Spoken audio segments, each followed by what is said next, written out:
Lionel স্কালোনির আর্জেন্টিনার সবচেয়ে ভয়ঙ্কর দিক কি জানেন?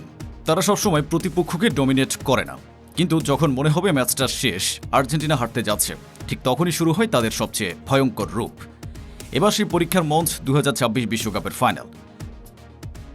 প্রতিপক্ষ ইউরোপের বর্তমান সেরা দল স্পেন। পজিশন ভিত্তিক ফুটবল, দ্রুত পাসিং আর তরুণ তারকায় ভরপুর এই স্পেন শুরু থেকে বলের দখল রাখতে চাইবে। কিন্তু স্কালোনির আর্জেন্টিনা জানে ম্যাচ জিততে সবসময় বেশি বলের দখল লাগে না, লাগে সঠিক মুহূর্তে আঘাত করার ক্ষমতা। মাঝমাঠে অ্যাঞ্জো ফার্নান্দেজ আর ম্যাক অ্যালিস্টার খেলবেন পুরো মাঠে ছন্দ নিয়ন্ত্রণে। সামনে হুলিয়ান আলভারেজের নিরলস প্রেসিং স্পেনের ডিফেন্সকে ভুল করতে বাধ্য করবে। আর প্রয়োজন হলে বেঞ্চ থেকে নেমে লাউতারো মার্টিনেজ হতে পারেন ম্যাচের টার্নিং পয়েন্ট। শেষ ভরসা গোলবারের নিচে এমিলিয়ানো দিবু মার্টিনেজ।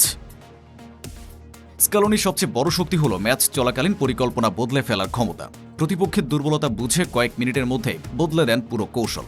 তাই স্পেন যদি শুরুতে আধিপত্য দেখায়, তবুও আর্জেন্টিনাকে কখনোই ম্যাচের বাইরে ভাবার সুযোগ নেই।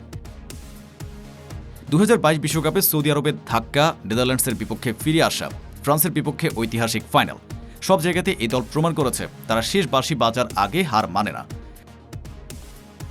তাই 2026 বিশ্বকাপের ফাইনালে স্পেনের সামনে সবচেয়ে বড় চ্যালেঞ্জ শুধু মেসিকে থামানো নয়, বরং স্কালোনির সেই অবিশ্বাস্য মানসিকতা আর ট্যাকটিক্যাল মাস্টার প্ল্যানকে হারানো।